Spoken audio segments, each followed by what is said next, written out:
നമ്മുടെ സഭ ഈ മീറ്റിംഗിൽ കൂടിയിരിക്കുന്ന എല്ലാ ദൈവമക്കൾക്കും കർത്താവായ യേശു ക്രിസ്തുവിന്റെ നാമത്തിൽ സ്നേഹവന്ദനത്തെ അറിയിക്കുന്നു. और प्रभु के दास को और कलिसिया को आए हुए तमाम भाई बहनों को जल्दाने वाला यीशु मसीह का नाम का स्नेहवंदन देता हूँ। കർത്താവിന്റെ ദാസൻ പാസ്റ്റർ ബ്ലസൻ ചില മാസങ്ങൾക്ക് മുൻപ് ഈ മീറ്റിങ്ങിനെ കുറിച്ച് എന്നോട് സംസാരിക്കുകയുണ്ടായി. എന്നാൽ ഇപ്പോഴാണ് എൻ്റെ ഭാഗത്ത് നിന്ന് ഇതുപോലെ ഒരു സാവകാശം ലഭിച്ചത്. എനിക്ക് സന്തോഷമുണ്ട്. ഇന്നും നാളെയും നിങ്ങളോടൊപ്പം ദൈവവചനം പങ്കുചെയ്യുവാൻ കർത്താവ് തന്ന ഭാഗ്യത്തിന് വേണ്ടി.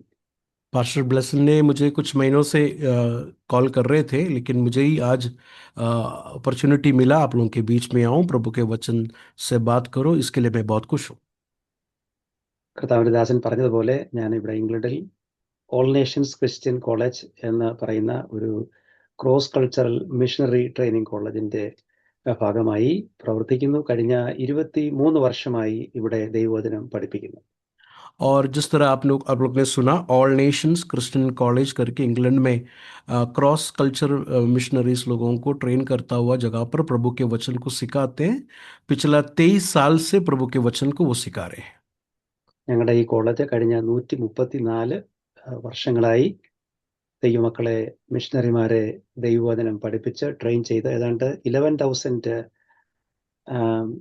ദൈവമക്കളെ ഇവിടെ നിന്ന് ദൈവവചനം പഠിപ്പിച്ച് ഇറക്കുവാൻ ഈ സ്ഥാപനത്തിന് കഴിഞ്ഞു. और ये कॉलेज जो है काफ़ी पुराना है, 134 साल पुराना है। और इस 134 साल पुराना ये कॉलेज भी है, और ट्रेनिंग करके तकरीबन 11,000 लोगों को जो है ऐसे मिशनरीज के जगहों पर, अलग अलग जगहों पर भेजा गया है। ഈ ക്യാമ്പസിൽ ഈ കോളേജായിട്ട് 62 വർഷമായി. ഈ വരുന്ന 7-8 മാസത്തിനകം ഇവിടെ നിന്ന് കോളേജ് മറ്റൊരിടത്തേക്ക് മൂവ് ചെയ്യുകയാണ്. ഞങ്ങൾക്ക് എങ്ങോട്ടാണ് പോകുന്നതെന്ന് അറിയത്തില്ല. അതുകൊണ്ട് സ്റ്റാഫ് സ്റ്റുഡൻസ് എല്ലാവരും ഞങ്ങൾ ട്രാൻസിഷൻ ആൻഡ് ചേഞ്ചിലാണ്. और ये कॉलेज जिस जगह पर स्थित थे उस जगह से अभी जगह बदल रहा है, और उसके लिए पासवान और जो सारे स्टूडेंट्स, फैकल्टी और सारे लोग जो हैं एक ट्रांसिशन पीरियड में हैं। ഞങ്ങൾക്ക് ഇതുപോലെ സ്റ്റുഡൻസിനെ ട്രെയിൻ ചെയ്യത്തക്കണ്ണമുള്ള ഒരു സ്ഥലം ഞങ്ങൾ നോക്കിക്കൊണ്ടിരിക്കുകയാണ്. അത് ലഭിക്കേണ്ടതിന് വേണ്ടി ദയവായി നിങ്ങളും പ്രാർത്ഥിക്കുക. आप लोग से प्रार्थना मांगता हूँ, ऐसे एक कैंपस हम लोग एक दूसरा जगह पर चाहिए, उसके लिए प्रभु मुहैया करने के लिए आप लोग भी प्रार्थना करना। ഞങ്ങളുടെ സ്റ്റുഡൻസ് എല്ലാവരും നമ്മളെപ്പോലെ പ്രായമുള്ളവരാണ്. 22 വയസ്സ് മുതൽ 72 വയസ്സ് വരെ പ്രായമുള്ള ദൈവമക്കൾ ഇവിടെ പഠിക്കുന്നുണ്ട്. ക്യാമ്പസിലും ഓൺലൈനിലും പഠിക്കുന്നവരാണ് അവർ. और इस कैंपस में सीखने के लिए जो आ रहे लोग हैं, वो लोग जो हैं 22 साल से लेकर 72 साल तक के उम्र तक के लोग आते हैं और कैंपस में सीखते हैं। എല്ലാവരും ജോലിയുള്ളവരാണ്. Doctors, nurses, dentist, physiotherapist, lawyers, teachers, engineers ഇവരൊക്കെ ജോലിയിൽ നിന്ന് അവധി എടുത്ത് വന്ന്, അല്ലെങ്കിൽ അവധി കിട്ടിയില്ലെങ്കിൽ രാജിവെച്ച് വന്ന് പഠിച്ച് പാവപ്പെട്ട രാജ്യങ്ങളിൽ മിഷണറിമാരായി പോകുന്ന ദൈവമക്കൾ പഠിക്കുന്ന ഒരു സ്ഥാപനമാണ്. और ये लोग जो हैं अपने प्रोफेशनल जॉब को छोड़कर, मतलब डॉक्टरी हो या बाकी प्रोफेशनल जॉब को छुट्टी लेकर सीखने के लिए आते हैं। अगर छुट्टी नहीं मिला तो जॉब को छोड़कर सीखकर जो है गरीब देशों में जाकर मिशनरीज होकर जाते हैं, यहाँ में सीखने के लिए आने वाले लोग। അങ്ങനെ എല്ലാം ജീവിതത്തിൽ ജോലിയും വീടും ഒക്കെ ഉപേക്ഷിച്ച് കർത്താവിൻ്റെ വിലയ്ക്ക് വേണ്ടി സമർപ്പിക്കപ്പെട്ട ഒരു കൂട്ടം ദൈവമക്കളെ ട്രെയിൻ ചെയ്യാനുള്ള ഒരു ഭാഗ്യം അതെനിക്ക് ലഭിച്ചത് എൻ്റെ ജീവിതത്തിൻ്റെ ഒരു ഭാഗ്യമായി ഞാൻ കരുതുകയാണ്. मैं इस बात को बड़ा सौभाग्य समझता हूँ कि ऐसे जो अपने जीवन को, अपने काम को, सब कुछ प्रभु की सेवकाई के लिए छोड़कर आगे आने वाले लोगों को ट्रेन करने के लिए प्रभु ने मुझे सहायता की है, इसलिए मैं प्रभु को धन्यवाद देता हूँ। ഇന്ന് വൈകിട്ടത്തെ നമ്മുടെ ചിന്തയ്ക്കായി ദയവായി എഫേസ് ലേഖനത്തിലേക്ക് നമുക്ക് കടന്നു വരാം. आज रात के मनन के लिए अपने ध्यान को यफिसियों के खत में लेके आए। നാം ഇന്ന് വൈകിട്ട് ചിന്തിക്കുവാൻ പോകുന്നത് എഫേസ് ലേഖനം 2-ാം അധ്യായം 1 മുതൽ 10 വരെയുള്ള വാക്യങ്ങളാണ്. आज रात में हम लोग जो मनन करने के लिए जा रहे हैं, एफिसियों के खत 2 अध्याय 1 से लेके 10 पंक्ति है। ദയവായി ആർക്കെങ്കിലും ഒരാൾക്ക് വായിക്കാം. कोई भी जरा अनम्यूट करके एफिसियों के खत 2 अध्याय 1 से लेके 10 तक पढ़िएगा। उसने तुम्हें भी जलाया जो अपने अपराधों और पापों के कारण मरे हुए थे, जिनमें तुम पहले इस संसार की रीति पर और आकाश के अधिकार के हाकिम अर्थात उस आत्मा के अनुसार चलते थे जो अब भी आज्ञा न मानने वालों में कार्य करता है। इनमें हम भी सब के सब पहले अपने शरीर की लालसाओं में दिन बिताते थे और शरीर और मन की इच्छाएं पूरी करते थे और अन्य लोगों के समान स्वभाव ही से क्रोध की संतान थे। परंतु परमेश्वर ने जो दया का धनी है, अपने उस बड़े प्रेम के कारण जिससे उसने हमसे प्रेम किया, जब हम अपराधों के कारण मरे हुए थे तो हमें मसीह के साथ जिलाया। अनुग्रह ही से तुम्हारा उद्धार हुआ है और मसीह यीशु में उसके साथ उठाया और स्वर्गीय स्थानों में उसके साथ बिठाया, कि वे अपनी उस कृपा से जो मसीह यीशु में हम पर है आने वाले समयों में अपने अनुग्रह का असीम धन दिखाए। क्योंकि विश्वास के द्वारा अनुग्रह ही से तुम्हारा उद्धार हुआ है, और ये तुम्हारी ओर से नहीं वरन परमेश्वर का दान है, और न कर्मों के कारण, ऐसा न हो कि कोई घमंड करे। क्योंकि हम उसके बनाए हुए हैं और मसीह यीशु में उन भले कामों के लिए सजे हुए जिन्हें परमेश्वर ने पहले से हमारे करने के लिए तैयार किया। Thank you. നാം ചിന്തിക്കുവാൻ പോകുന്നത് new life in the risen Christ. हम लोग जो है ये 2 दिन में जो मनन करने के लिए जा रहे हैं वो है नई जिंदगी जी उठा हुआ मसीह में. ദൈവവചനം പഠിക്കുമ്പോൾ അപ്പോസ്തലനായ പൗലോസ് 3 മിഷണറി യാത്ര ചെയ്തതിൽ രണ്ടാമത്തെ മിഷണറി യാത്രയിൽ താൻ എഫെസോസ് സന്ദർശിക്കുകയുണ്ടായി. और हम कलाम में देखते हैं कि पौलुस ने 3 मिशनरी यात्रा को किया. उसमें दूसरा मिशनरी यात्रा में कलीसिया को स्थापित किया. वो कलीसिया है ये कलीसिया. രണ്ടാമത്തെ മിഷണറി യാത്രയിൽ അപ്പോസ്തലനായ പൗലോസ് കൊരിന്ത് സന്ദർശിച്ചതിന് ശേഷം ചില ദിവസങ്ങൾ, ഒരുപക്ഷെ 1-2 ആഴ്ചകളിൽ എഫെസോസ് പട്ടണം സന്ദർശിച്ചു. और उनके दूसरा मिशनरी जर्नी में कोरिन्थ में जब भी थे उस वक्त कुछ दिन तक 1-2 हफ्ता होगा एफेसोस में वो काम किए. അവിടെ നിന്ന് അദ്ദേഹം തിരിച്ചു പോകുന്ന വേളയിൽ അവിടുത്തെ ആൾക്കാർ പറഞ്ഞു, നിക്ക്, കുറച്ചു നാളൂടെ നിക്ക്. എന്നാൽ പൗലോസ് പറഞ്ഞു, ദൈവഹിതമെങ്കിൽ, if it is God's will I will come back, ദൈവഹിതമെങ്കിൽ ഞാൻ മടങ്ങി വരും എന്ന് അദ്ദേഹം പറഞ്ഞു. और उन्होंने जब इफेसोस में थे तो लोगों ने कहा उनको वहां पर कुछ दिन और रुकने के लिए, तो उन्होंने कहा कि अगर परमेश्वर की मर्जी हो तो मैं लौट के आऊंगा करके कहा.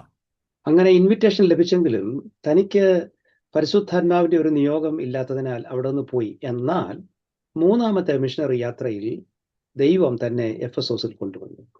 और परमेश्वर का एक लीडिंग नहीं था, इस वजह से उन्होंने जब इनविटेशन मिला तो भी नहीं रुका, लेकिन उनके तीसरे मिशनरी जर्नी में वो एफेसोस में काम किया और कार्य किया कर हम देखते हैं. അതിനെക്കുറിച്ചുള്ള വിശദമായ ചരിത്രം നാം പഠിക്കുന്നത് അപ്പോസ്തല പ്രവൃത്തി 19-ാമത്തെ അധ്യായത്തിലാണ്. और ये सारे चीजों को जो है हम लोग प्रेरितों के काम अमाल उसका 19वां वचन में हम लोग अध्याय में देख सकते हैं. ലൂക്കോസ് നന്നായി എഫെസോസിന്റെ ആ ഭാഗം വിവരിച്ച് പൗലോസിന്റെ ശുശ്രൂഷയെ നന്നായി 19-ാം അധ്യായത്തിൽ വിവരിക്കുന്നുണ്ട്. और 19वां अध्याय में लूका ने बड़े अच्छे विस्तार तरीके से इस पौलुस का इस काम को, एफेसोस के काम को बताया गया है. ചില കാര്യങ്ങൾ അതിനോടുള്ള ബന്ധത്തിൽ സംസാരിച്ചിട്ട് നമുക്ക് വായിച്ച ഭാഗത്തേക്ക് തിരികെ വരാം. मैं इसका कुछ संदर्भ बताकर जो है हम लोग ने अभी आज पढ़ा हुआ वचनों में आएंगे. എഫെസോസ് പട്ടണം എന്ന് പറയുന്നത് is the capital of the Roman province of Asia. ആ പട്ടണത്തിന്റെ തലസ്ഥാന നഗരിയായിരുന്നു എഫെസോസ്. आसिया का एक प्रधान स्थान था, तो कैपिटल सिटी था एफेसोस करके जगह करके हम देख सकते हैं. പ്രത്യേകിച്ചും എംപറർ വർഷിപ്പ്, കൾട്ട്, മാജിക്, നെക്രോമൻസി തുടങ്ങിയ വിച്ച് ക്രാഫ്റ്റ്, സോസറി എന്നീ കാര്യങ്ങൾക്ക് വളരെ പ്രധാനപ്പെട്ട ഒരു സ്ഥലമായിരുന്നു എഫെസോസ്. एफेसोस जो था एम्परर वर्शिप मतलब राजा की पूजा करना है. फिर उसके अलावा हम लोग देखते हैं कि जादू टोना चलता है. ऐसे बहुत सारी चीजों को वहां पर अंधेरे के कामों को इस देश में हम लोग नहीं तो जगह पर देख सकते हैं. അവിടെ ജാതികളിൽ നിന്ന് ഉള്ള ഒരുപാട് ജെന്റൈൽസ് ഒത്തിരി ഉള്ളൊരു സ്ഥലമായിരുന്നു. और वहां पर अन्य जाति लोग, गैर कौम लोग से भरे हुए जगह था एफेसोस का जगह। പൗലോസിന്റെ ശുശ്രൂഷയിലും ജീവിതത്തിലും താൻ ഏറ്റവും കൂടുതൽ സമയം ലോങ് സ്റ്റേ എന്ന് പറയുന്നത് എഫീസസ് ആയിരുന്നു. और पौलुस के अपने सेवकाई में, मिनिस्ट्री में सबसे ज्यादा टाइम जो है एफेसोस में उसने बिताया। 20-ാം അധ്യായത്തിൽ നാം പഠിക്കുമ്പോൾ താൻ പറയുന്നുണ്ട്, തൻ്റെ യാത്രായപ്യോഗത്തിൽ താൻ 3 വർഷം അവിടെ താമസിച്ച് ശുശ്രൂഷിച്ചു. और हम देखते हैं अमाल 20 में 3 साल जो है वहां पर एफेसोस में उन्होंने काम किया कर कर अमाल 20 में हम पढ़ सकते हैं। താൻ അവിടെ ചെന്ന സമയത്ത് ആദ്യം താൻ കണ്ടത് യോഹന്നാൻ സ്നാപകന്റെ 12 ശിഷ്യന്മാരെയാണ്. जब सबसे पहली बार एफेसोस में जब गए थे, यूहन्ना बपतिस्मा देने वालों के चेलों को उसने देखा। അവരോട് ചോദ്യം പൗലോസ് ചോദിച്ചത് നമ്മൾ 19-ാം അധ്യായത്തിന്റെ ആദ്യ ഭാഗത്ത് വായിക്കുന്നുണ്ട്. അവരോട് ചോദിച്ചു, നിങ്ങൾ വിശ്വസിച്ചിട്ട് പരിശുദ്ധാത്മാവിനെ പ്രാപിച്ചുവോ? तो सबसे पहला ये सवाल उन लोगों से पूछा, प्रेरितों के काम 19वां अध्याय अमाल 19 का पहला पंत में देख सकते हैं। उनसे पूछ रहे हैं कि क्या आपने विश्वास कर कर पवित्र आत्मा को प्राप्त किया है या नहीं। അവർ പറഞ്ഞു, അങ്ങനെ പരിശുദ്ധാത്മാവിന്റെ പേര് പോലും ഞങ്ങൾ കേട്ടിട്ടില്ല. तब उन्होंने कहा कि हम तो जानते भी नहीं है कि पाकरू है करके। രണ്ടാമത്തെ ചോദ്യം അതോടുള്ള ബന്ധത്തിൽ ഞാൻ ചോദിച്ചു, പിന്നെ നിങ്ങൾ ഏത് സ്നാനമാണ് സ്വീകരിച്ചത്? तब फिर अगला सवाल पूछा, फिर किसके नाम पर बपतिस्मा लिया। അവർ പറഞ്ഞു, യോഹന്നാൻ സ്നാപകന്റെ സ്നാനമാണ് ഞങ്ങൾ സ്വീകരിച്ചത്. तो उन्होंने कहा कि हमने तो यूहन्ना बपतिस्मा देने वाले के नाम पर बपतिस्मा लिया, तो वो बपतिस्मा लिया। ഈ രണ്ട് സ്നാനങ്ങളും വ്യത്യാസമാണ്. യോഹന്നാൻ സ്നാപകന്റെ സ്നാനവും നമ്മുടെ കർത്താവായ യേശു ക്രിസ്തു സ്ഥാപിച്ച സ്നാനവും രണ്ടും രണ്ടാണ്. दोनों बपतिस्मा अलग है। यूहन्ना ने दिया हुआ बपतिस्मा अलग है और यीशु मसीह ने करने के लिए बोला हुआ बपतिस्मा, दोनों फर्क है। യോഹന്നാൻ സ്നാപകന്റെ സ്നാനം എന്ന് പറഞ്ഞാൽ കഴുകലായിരുന്നു, വരാനിരിക്കുന്ന മശികയ്ക്ക് വേണ്ടിയുള്ള ഒരു ക്ലെൻസിങ് ആയിരുന്നു. और यूहन्ना का बपतिस्मा जो था वो एक साफ करने का था, आने वाला मसीहा के लिए यहूदियों को तैयार करने का बपतिस्मा था। കർത്താവായ യേശു ക്രിസ്തുവിന്റെ താൻ സ്ഥാപിച്ച സ്നാനം എന്ന് പറയുന്നത് തൻ്റെ കാൽവറി മരണത്തിന് ശേഷം കർത്താവായ യേശു ക്രിസ്തുവിന്റെ കാൽവറി മരണത്തോട് അനുരൂപപ്പെടുന്ന, കർത്താവിനോട് അനുരൂപപ്പെടുന്ന ഒരു ശുശ്രൂഷയായിരുന്നു കർത്താവിന്റെ സ്നാനം. लेकिन यीशु मसीह का बपतिस्मा जो है, यीशु मसीह ने कालवरी सूली में मरने के बाद करने के लिए बोला हुआ बात है। वो कालवरी में और कालवरी के कामों के साथ में और आप लोग लौलीन होने की बात है यीशु का बपतिस्मा। പറഞ്ഞപ്പോൾ അവർക്ക് മനസ്സിലായി, അവർക്ക് താല്പര്യപ്പെട്ടു. ആ 12 പേരും യേശുവിന്റെ നാമത്തിൽ സ്നാനം എടുത്തു. जब पौलुस ने ये बात उनको बताया तो उन्होंने यीशु के नाम पर बपतिस्मा लिया। ആ 19-ാം അധ്യായത്തിന്റെ 5-ാം വാക്യം നാം വായിക്കുമ്പോൾ അവിടെ അവർ യേശുവിന്റെ നാമത്തിൽ, യേശുക്രിസ്തുവിന്റെ നാമത്തിൽ സ്നാനപ്പെടുക മാത്രമല്ല, പൗലോസ് അവർക്ക് വേണ്ടി പ്രാർത്ഥിച്ചപ്പോൾ അവരുടെ മേൽ പരിശുദ്ധാത്മാവ് വന്നു. അവർ അന്യഭാഷയിൽ സംസാരിച്ചു. മറ്റിടത്തെങ്ങും പറയാത്ത ഒരു കാര്യം കൂടെ അവിടെ പറഞ്ഞിട്ടുണ്ട്, അവർ പ്രവചിക്കുകയും ചെയ്തു. देखिए 19वां अध्याय प्रेरितों के काम अमाल 19 का 5 और 6 में इस तरह पढ़ते हैं, यह सुनकर उन्होंने प्रभु यीशु मसीह के नाम पर बपतिस्मा ली और जब पौलुस ने उन पर हाथ रखे वो पवित्र आत्मा उन पर उतरा और वे विभिन्न विभिन्न भाषा में बोलने लगे और भविष्यवाणी करने लगे करके वहां पर लिखा है। അപ്പോൾ എഫെസോസ് സഭ തുടങ്ങിയത് പരിശുദ്ധാത്മാവിന്റെ പേര് പോലും കേൾക്കാത്ത ഒരു കൂട്ടരെ കൊണ്ടായിരുന്നു. तो मतलब यह है कि एफेसोस की कलीसिया उन लोगों से शुरू किया जो पवित्र आत्मा के बारे में, पाकुरु के बारे में कभी सुने ही नहीं थे। അങ്ങനെയുള്ള ഒരു കൂട്ടത്തെ നയിക്കാൻ വേണ്ടി ദൈവം പൗലോസിനെ അവിടെ അയച്ചു. അവരെ സ്നാനപ്പെടുത്തി. സ്നാനപ്പെട്ട ജനമൊക്കെ ദൈവത്തിന്റെ ആത്മാവിനെ പ്രാപിച്ചു. അവർ കൃപാവര ശുശ്രൂഷയുള്ളവരായി തീർന്നു. तो ऐसे लोगों को परमेश्वर ने पौल को इस्तेमाल किया, उन्हें यीशु के नाम पर बपतिस्मा देने, पवित्र आत्मा से भरपूरी बपतिस्मा लेने और उस कलीसिया को वहां पर स्थापित हुआ। ഇങ്ങനെയാണ് ഒരു സഭയുടെ വളർച്ച നമുക്ക് കാണുവാൻ സാധിക്കുന്നത്. ऐसा एक कलीसिया वहां पर स्थापित हुआ और बड़ा कर कर हम लोग देख सकते हैं। ദൈവമക്കളെ, ഇതായിരിക്കണം ആദിമ സഭ പഠിപ്പിച്ചതും മാത്രമല്ല ഇന്ന് നമ്മൾ അനുഷ്ഠിക്കേണ്ടത്. प्रियो, यही कलीसिया पहली शताब्दी की कलीसिया ऐसी थी, आज भी कलीसिया इसी फॉर्मेट में, नहीं तो इसी रीति में होना चाहिए। ഇത് തന്നെയാണ് പെന്തക്കോസ്ത് നാൾ കഴിഞ്ഞപ്പോൾ അപ്പോസ്തല പ്രവൃത്തി 2 സംഭവിച്ചത്. और यही काम पेंटिकॉस्ट के दिन में अमाल 2 में प्रेरितों के काम 2 अध्याय में भी हम लोग देख सकते हैं. അവിടെ 2:41 മുതലുള്ള വാക്യങ്ങൾ വായിക്കുമ്പോൾ അവിടെ ഒരു സ്പിരിറ്റ് എംപവേർഡ് ചർച്ച്, പുതിയ നിയമസഭ എങ്ങനെയായിരിക്കണം എന്ന് അവിടെ നന്നായി ലൂക്കോസ് രേഖപ്പെടുത്തിയിട്ടുണ്ട്.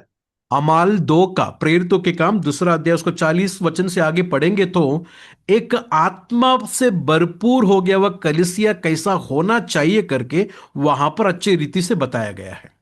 ദൈവങ്ങളെ, ഇതാണ് നമ്മുടെ സഭയ്ക്കും കുടുംബത്തിനും ഏറ്റവും പ്രധാനപ്പെട്ട ജീവിതത്തിന്റെ ഒരു അവസ്ഥ എന്ന് പറയുന്നത്. और यही कलीसिया के लिए, परिवार के लिए सबसे प्रथम बात. നിങ്ങൾ ആ 2:41 മുതൽ നോക്കിയാൽ അവിടെ നമുക്ക് മാസ് ബാപ്റ്റിസം കാണാം. और 2 अध्याय में, अमाल 2 अध्याय में देख सकते हैं वहां पर बहुत सारे लोग ने बपतिस्मा लिया. അവിടെ എഴുതിയിരിക്കുന്നത് 3000 പേര് സ്നാനപ്പെട്ടു എന്നാണ്. तकरीबन 3000 लोग जो है उस दिन बपतिस्मा लिए. അവര് ആത്മാവ് നിറഞ്ഞവരായിരുന്നു. और वो लोग बपतिस्मा लिए, वे लोग आत्मा से भर गए. ഒരു അപ്പം നുറുക്കി പ്രാർത്ഥന കഴിച്ചു, വേർപാട് അനുഷ്ഠിച്ചു. उन्होंने रोटी तोड़ी, उन्होंने रफाकत की, उन्होंने संगति की और उन्होंने दुनिया से अलग होकर जिए. അത്ഭുതങ്ങളും അടയാളങ്ങളും വീര്യപ്രവൃത്തികളും സംഭവിച്ചു. അവർ ദൈവഭയം ഉള്ളവരായി. और वहां पर चमत्कार हुए, विभिन्न तरीके से प्रभु ने बड़े बड़े काम किए. और आगे हम देखते हैं कि परमेश्वर के भय, परमेश्वर का खौफ और डर में वो लोग जीते थे. അവരുടെ ജീവിത രീതി എന്ന് പറഞ്ഞാൽ അപ്പോസ്തലന്മാർ പഠിപ്പിച്ച ഉപദേശത്തിനനുസരിച്ച് അവർ ജീവിച്ചു. और वो लोग प्रेरितों के तालीमों पर, प्रेरितों ने सिखाए हुए बातों पर वो लोग अपने बुनियाद को रखे थे. ഇത് തന്നെയാണ് ഇന്നും നമുക്ക് ആവശ്യമുള്ളത്. കാലപ്പഴക്കം കൊണ്ട് ഉപദേശത്തിന് മാറ്റം വന്നിട്ടില്ല. देखिए, यही आज का कलीसिया भी होना चाहिए. साल बदल गए या दिन बदल गए, इसका मतलब जो है परमेश्वर ने सिखाया हुआ, रसूलों ने सिखाया हुआ तालीम नहीं बदलता है. അപ്പോൾ ഇന്നത്തെ കാലം എന്ന് പറയുന്നത് AI-യുടെ കാലം, സെൽഫിയുടെ കാലം, എല്ലാം ഇൻസ്റ്റന്റ് കാലം, സോഷ്യൽ മീഡിയ കാലം. എന്നാൽ ഒന്നിനും മാറ്റം വന്നിട്ടില്ല. നമ്മുടെ കർത്താവായ യേശുക്രിസ്തു സഭയ്ക്ക് വേണ്ടി വെച്ചിരിക്കുന്ന ആ ഉപദേശത്തിന് ഇതുവരെയും മാറ്റം വന്നിട്ടില്ല. आज का जमाना AI का जमाना है, सेल्फी का जमाना है, इंस्टेंट का जमाना है. ये सब जमाने के बीच में भी परमेश्वर का वचन, यीशु मसीह का तालीम कोई बदल नहीं सकता, वो बदलता भी नहीं है. അങ്ങനെ തുടങ്ങിയ എഫെസോസിൽ തുടങ്ങിയ സഭ നമ്മൾ പിന്നീട് കാണുന്നത് അപ്പോസ്തലപ്രവൃത്തി 19 മാജിക് നടത്തുന്ന ഒരുപാട് വ്യക്തികളുണ്ടായിരുന്നു. അവരുടെ മാജിക് വേലയെല്ലാം തകർന്നു വീണു. और प्रेरितों के काम अमाल 19वां अध्याय उसका 11 वचन से जब भी हम लोग पढ़ेंगे तो उस शहर में मैजिक करने वाला, मतलब जादू टोना करने वाले लोगों का, उनका बिजनेस ही वहां पर टूट गया कर हम लोग देख सकते हैं. അവിടെ എഴുതിയിരിക്കുന്നത് മജീഷ്യൻസ് അവർ മാജിക് ചെയ്യാൻ വേണ്ടി ഉപയോഗിക്കുന്ന റെഫറൻസ് ബുക്സ് അവർ കൊണ്ടുവന്ന് പബ്ലിക്കായി ചുട്ടുകരിച്ചു എന്നാണ്. और वहां पर हम लोग देखते हैं कि जादू टोना के लिए इस्तेमाल करने वाले उनका जो रेफरेंस बुक्स होते हैं वो सबके सामने लेके आकर जला दिया करके वहां पर लिखा है कलाम में. അവനും അവന്റെ മക്കളും അവന്റെ കൊച്ചുമക്കളും ഇനി ഇത് ഉപയോഗിച്ച് ഇനി മാജിക് കാണിക്കരുത്. इसका मतलब यह है कि वो, उसका बच्चे, उसके आने वाले पोते, कोई भी जो है ये मैजिक आगे नहीं करना है बोलकर जला दिया सबके सामने. അവിടെ ലൂക്കോസ് പ്രത്യേകിച്ച് ഒരു കാര്യം എഴുതിയിട്ടുണ്ട്. ആ ചുട്ടുകരിച്ച പുസ്തകത്തിന്റെ വില അവിടെ കൊടുത്തിട്ടുണ്ട്.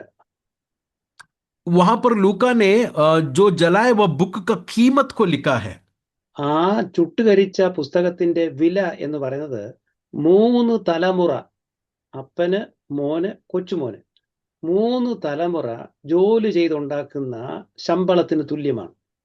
देखिए वो कितना पैसे का जलाया कर उसका 19 वचन में देख सकते हैं. मतलब 3 पीढ़ी, 3 जनरेशन का जो मेहनत का है उसका पैसा को जो है उन्होंने जला दिया. उतना पैसा क्या, बुक्स को उन्होंने जला दिया. ഇതാണ് സുവിശേഷത്തിന്റെ ശക്തി എന്ന് പറയുന്നത്. ये है सुसमाचार की, खुशखबरी की शक्ति और सामर्थ. എവിടെ സുവിശേഷം അഭിവൃദ്ധിപ്പെടുമോ അവിടെ നെക്രോമാൻസി, കൾട്ട്, ഐഡോളട്രി, സോസറി, വിച്ച് ക്രാഫ്റ്റ് ഇതിനൊന്നും സ്ഥാനമില്ല. जहां पर सुसमाचार की शक्ति प्रभाव होती है वहां पर जादू टोना, मूर्ति पूजन और ऐसे तरीके के अंधेरे के काम कभी प्रबल नहीं लेके आती. അതുകൊണ്ടാണ് നമുക്ക് ആത്മനിറവിലുള്ള ജീവിതം കുടുംബത്തിലും സഭയിലും അത്യാവശ്യമായി വരുന്നത്. इसके लिए आत्मा से भरपूर वाला जीवन हमारे कलीसिया में, हमारे घरों में होना बहुत ही जरूरी है. പിന്നെ നമ്മൾ കാണുന്നത് അവിടെ ഡ്യൂപ്ലിക്കേറ്റ് മിനിസ്ട്രി. അവിടെ ഒരു അപ്പച്ചന്റെ 7 മക്കൾ ശുശ്രൂഷ ചെയ്യുന്നവരുണ്ടായിരുന്നു. और उसके बाद हम लोग एफेसस में देखते हैं कि एक डुप्लीकेट मिनिस्ट्री, एक आदमी का 7 बच्चे लोग थे, लड़के लोग थे, जिन्होंने डुप्लीकेट मिनिस्ट्री किया कर हम देखते हैं. അവരെ നോക്കിക്കഴിഞ്ഞാൽ അവർ ചെയ്യുന്നത് കൃപാവര ശുശ്രൂഷയാണ്, അതായത് ഭൂതത്തെ ഇറക്കുന്ന ശുശ്രൂഷയാണ്. अगर उनको देखेंगे तो वो लोग जो है दुष्टात्मा को भगाने का एक सेवकाई वो लोग कर रहे हैं. അവരുടെ കുഴപ്പം എന്ന് പറയുന്നത് അവർ ചെയ്യുന്ന ശുശ്രൂഷ യേശുവുമായി യാതൊരു ബന്ധവും ഇല്ലാത്ത, അല്ലെങ്കിൽ അവർക്ക് യേശുവുമായി യാതൊരു ബന്ധവും ഉണ്ടായിരുന്നില്ല.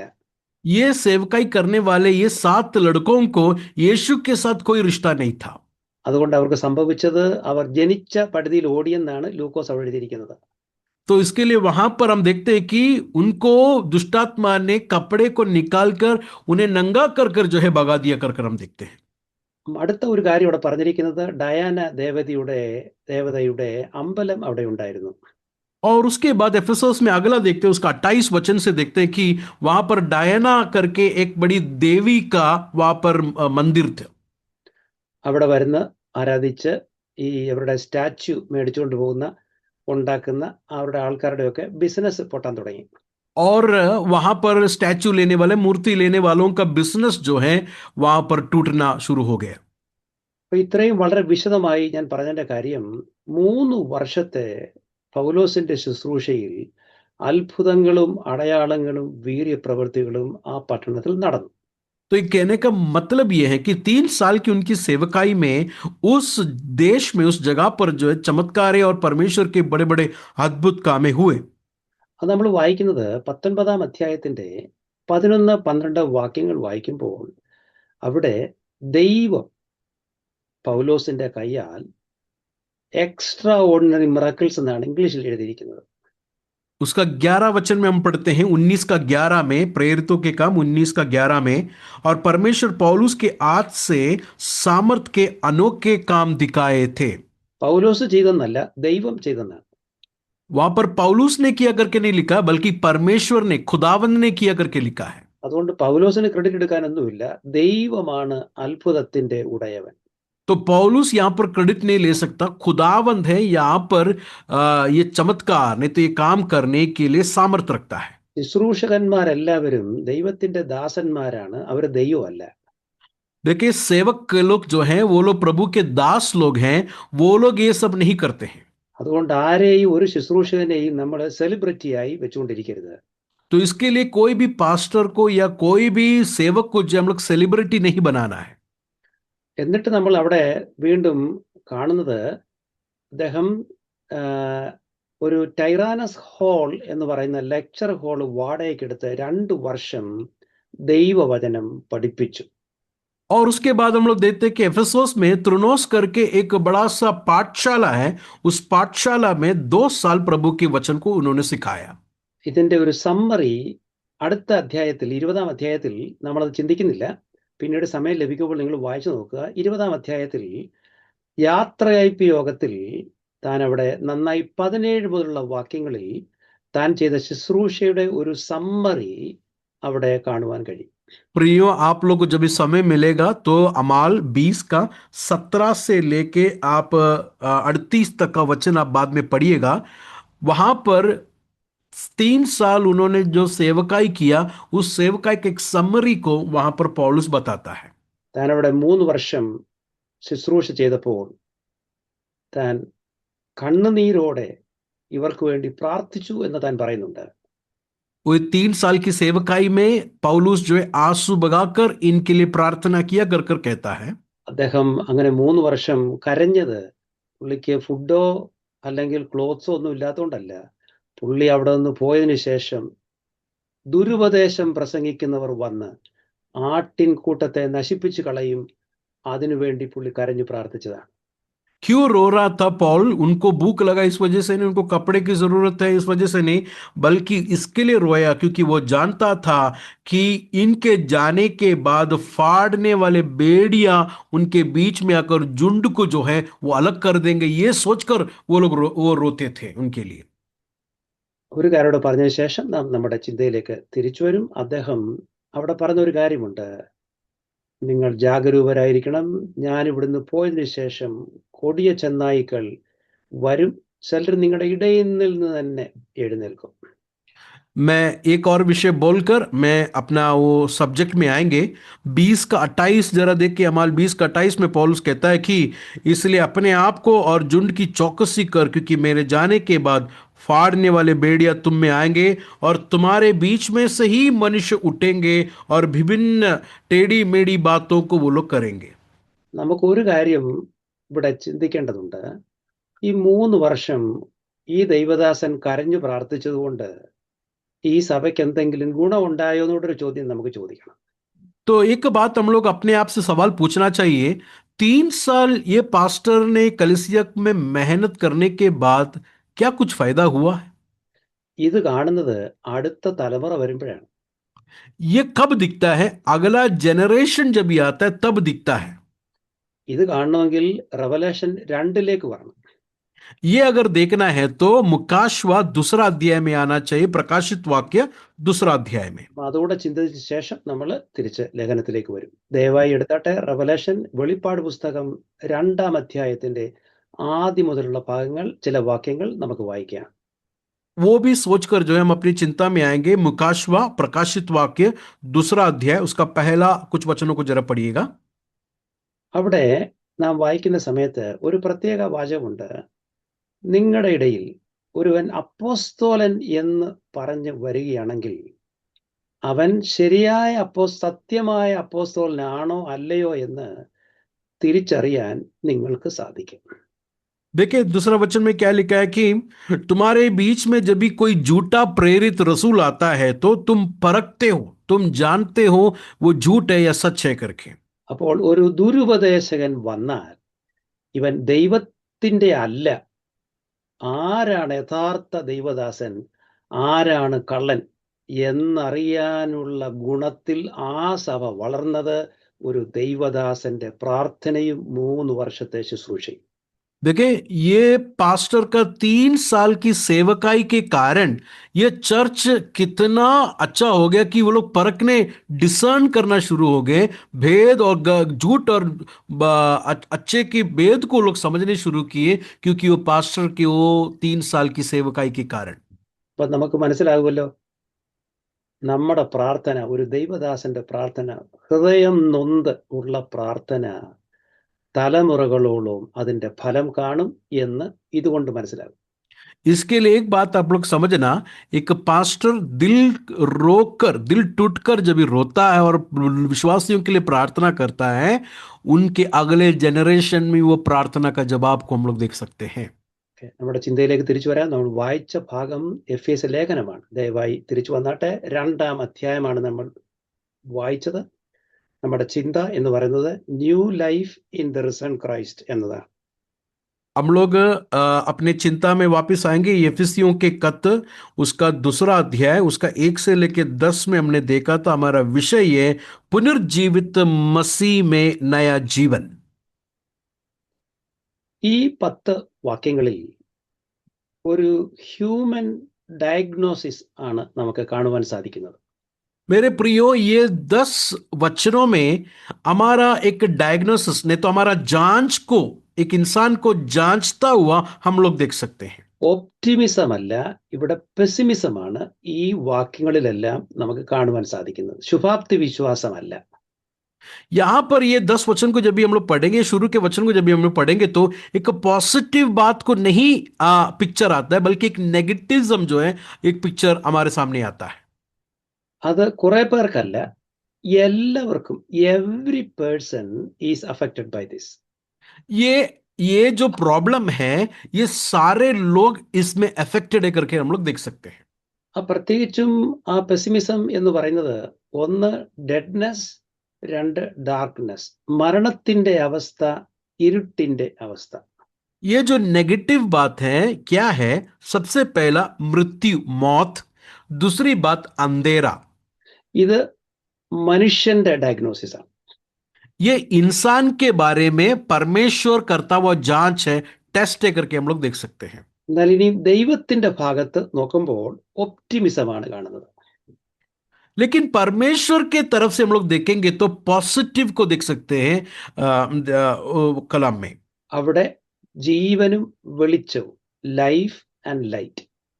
वहां पर जीवन और उजाला को हम लोग देख सकते हैं। ഇതിന് ഒരു പ്രത്യേക കാര്യമുണ്ട്. 1-ാം അധ്യായത്തിലേക്ക് വരുമ്പോൾ അവിടെ പൗലോസ് ഒരു പ്രാർത്ഥന പ്രാർത്ഥിക്കുന്നുണ്ട്. पहला अध्याय में जब भी हम लोग आएंगे एफिसियों के खत में पौल का एक प्रार्थना को हम लोग देख सकते हैं। ആ പ്രാർത്ഥന നമ്മൾ കാണുന്നത് എഫെസ്യ ലേഖനം 1-ാം അധ്യായം 15 മുതലുള്ള വാക്യങ്ങളിലാണ്. पौल का प्रार्थना को आप देख सकते हैं पहला अध्याय का 15 से लेके वचन में। അവിടെ അദ്ദേഹം പറഞ്ഞൊരു കാര്യമുണ്ട്. 18 മുതൽ വായിച്ചു തുടങ്ങുമ്പോൾ പരിശുദ്ധാത്മാവിന്റെ ശക്തിയെക്കുറിച്ച് പറയുമ്പോൾ അദ്ദേഹം പറയുന്നുണ്ട്, ദൈവം ക്രിസ്തുവിനെ ഉയർത്തെഴുന്നേൽപ്പിച്ചു, അതുപോലെ നമ്മെയും ക്രിസ്തുവിനോടൊപ്പം ദൈവത്തിന്റെ പരിശുദ്ധാത്മ ശക്തി നമ്മുടെ മർത്യ ശരീരങ്ങളെയും ഉയർപ്പിക്കും. उसका 20वां वचन में वो इस तरह लिखा है कि जिस तरह मसीह को मरे हुए में से जिलाया और स्वर्गीय स्थानों पर दाहिने ओर बिठाए, उसी तरह मसीह में हमको भी परमेश्वर अपने मरे हुए स्थानों से उठाता है। അപ്പൊ ദൈവം ചെയ്യുന്നത് ജീവൻ ഉണ്ടാകുന്ന കാര്യങ്ങളാണ്. तो परमेश्वर जो करता हुआ काम है वो जिंदगी देता हुआ काम है। ഓക്കെ, ആദ്യമായി നമ്മൾ 2-ാം അധ്യായത്തിലേക്ക് ആദ്യത്തെ 3 വാക്യങ്ങൾ ദയവായി ശ്രദ്ധിച്ചാട്ടെ. सब लोग जरा अपने ध्यान को बाइबल की ओर लेके आए। दूसरा अध्याय का 1 से लेके 3 वचन को अपने ध्यान लेके आइए। ആദ്യത്തെ 3 വാക്യങ്ങളിൽ അപ്പോസ്തലനായ പൗലോസ് എഴുതിയിരിക്കുന്നത് ക്രിസ്തുവില്ലാതുള്ള സ്പിരിച്വൽ കണ്ടീഷൻ വിത്തൗട്ട് ക്രൈസ്റ്റ്. पहला 3 वचन में बिना मसीह का जिंदगी के बारे में बताया गया है पौलुस ने, पहला 3 वचन में। ദൈവമക്കളെ, ഇത് പണക്കാരെന്നോ പാവപ്പെട്ടവനെന്നോ ഇല്ല, വലിയവനെന്നോ ചെറിയവനെന്നോ ഇല്ല, കറുത്തവനെന്നോ വെളുത്തവനെന്നോ ഇല്ല, യഹൂദനെന്നോ യവനെന്നോ ഇല്ല. ഇത് എല്ലാവർക്കും ബാധകമാണ്. ക്രിസ്തു ഇല്ലെങ്കിൽ അവരുടെ സ്പിരിച്വൽ കണ്ടീഷനാണ് ആദ്യത്തെ 3 വാക്യങ്ങൾ. पहला 3 वचन जो है वो अमीर हो या गरीब हो, स्त्री हो या पुरुष हो, या यूनानी हो या गैर कौम हो, कोई भी भाषा का हो, कोई भी रंग का हो, मसीह नहीं है तो उसका आत्मिक कंडीशन क्या है करके 1 से लेके 3 में आप देख सकते हैं। 3 പ്രധാനപ്പെട്ട സ്പിരിച്വൽ കണ്ടീഷനാണ് നാം ഈ വാക്യങ്ങളിൽ നിന്ന് ചിന്തിക്കുവാൻ പോകുന്നത്. 3 स्पिरिचुअल कंडीशन को इस 3 वचन में हम लोग देख सकते हैं। ആദ്യത്തെ 2 വാക്യങ്ങളിൽ മരണം, ഡെത്ത്, അതാണ് പൗലോസ് അതിക്രമങ്ങളിലും പാപങ്ങളിലും മരിച്ചിരുന്ന നിങ്ങൾ. पहला और दूसरा वचन में सबसे पहला कंडीशन को बता रहा है वो है मौत, डेथ को। इसके लिए पॉल कहता है कि जो तुम में जिलाया गया, जो अपराध और पाप के कारण मरे हुए थे। ഫിസിക്കലായി ഒരാൾ മരിച്ചു കഴിഞ്ഞാൽ പെട്ടെന്ന് നമുക്ക് ഒരു നെഗറ്റീവ് ഫീലിംഗ്, അയ്യോ അങ്ങനെ സംഭവിച്ചോ, എന്തു പറ്റി എന്നൊക്കെയുള്ള ചോദ്യങ്ങളാണ് ആദ്യം വരുന്നത്. देखिए, अगर कोई फिजिकली मर गया तो सबसे पहला हमारे मन में क्या आता है? अरे क्या हुआ, ये कैसा हुआ कर कर एक नेगेटिव हमारे मन में आता है सबसे पहला। ഇവിടെ ഈ അതിക്രമവും പാപങ്ങളിലും മരിച്ചു, 2 പ്രധാനപ്പെട്ട പദങ്ങൾ അവിടെ പൗലോസ് ഉപയോഗിക്കുന്നുണ്ട്. देखिए वहां पर क्या लिखा है? अपराधों और पापों में मर गए करके लिखा है। 2 वर्ड को वहां पर लिखा है। 1 അതിക്രമം, 2 പാപം. सबसे पहला अपराध हिंदी में और दूसरा जो है पाप करके लिखा है। അതിക്രമം എന്ന് പറഞ്ഞു കഴിഞ്ഞാൽ ക്രോസിംഗ് ദ ബൗണ്ടറിയാണ്. और ये अपराध का मतलब क्या है कि ट्रेसपास करना, मतलब कुछ बाउंड्री को तोड़कर आगे जाना, അല്ലെങ്കിൽ നേരെയുള്ള പാതയിൽ നിന്ന് തെറ്റായ പാതയിലേക്ക് തെറിച്ചു പോകുന്ന, അതിന് കൊടുക്കുന്ന ഒരു പദമാണ്. मतलब सीधा जाता हुआ रास्ते से अलग एक रास्ते में जाना, ये है ट्रेसपास, नहीं तो अपराध का मतलब। ഇത് അറിയാതെ വരുന്നതല്ല, ഇത് ഡെലിബറേറ്റ് ആയിട്ടുള്ള ആക്റ്റീവായി മനുഷ്യൻ ചെയ്യുന്നതാണ്. ഇതിന്റെ കറക്റ്റ് ട്രാൻസ്ലേഷൻ എന്ന് പറയുന്നത് റെബല്ലിയൻ എന്ന് പറയും. देखिए, ये कोई ऐसा जाने अनजाने में या गलती से होता हुआ बात नहीं है, बल्कि इंसान जो है ये जानबूझकर जो है ट्रेसपास करता है, नहीं तो बाउंड्री को तोड़कर जाता है। നമുക്ക് ചില വീടുകളുടെ ഫ്രണ്ടിലൊക്കെ എഴുതി വെച്ചേക്കുന്നത് കാണാൻ സാധിക്കും, ട്രസ്പാസേഴ്സ് വിൽ ബി പ്രോസിക്യൂട്ടഡ്. कुछ घरों के गेट में ऐसा लिखा है जाता है कि ऐसा बाउंड्री को तोड़ के आने वाले लोगों को जो है पुलिस के हाथ में दिया जाएगा। അപ്പൊ ട്രസ്പാസ് എന്ന് പറയുന്നത് ഒരു മനുഷ്യൻ അറിഞ്ഞുകൊണ്ട് തന്നെ ചെയ്യുന്ന, ആക്റ്റീവായി ചെയ്യുന്ന റെബല്ലിയസ് നേച്ചറാണ്. तो ये अपराध जो है, ये बाउंड्री को तोड़कर आना, ये कोई जानबूझकर करता हुआ काम है और ये एक रेबेलियन है करके हम लोग देख सकते हैं। രണ്ടാമത്തെ പ്രയോഗം അതിക്രമങ്ങളിലും പാപങ്ങളിലും. ആ പാപം എന്ന വാക്ക് ദൈവം വെച്ചിരിക്കുന്ന സ്റ്റാൻഡേർഡിൽ നിന്ന് താഴെ പോകുന്നതിനുള്ള ഒരു പദമാണ്. और दूसरा वर्ड जहां पर पाप करके हिंदी में गुनाह करके उर्दू में, ये गुनाह जो है परमेश्वर ने रखा हुआ स्टैंडर्ड को तोड़कर गिरना है गुनाह का मतलब। അല്ലെങ്കിൽ ഇംഗ്ലീഷിൽ ഇതിന് മിസ്സിംഗ് ദ മാർക്ക് എന്ന് പറയും. ഒരു എയിം ഉണ്ട്, ആ എയിമിൽ ചെന്ന് ചേരാതെ വേറെ എങ്ങാണ്ട് പോയി ചെന്ന് കൊള്ളുക.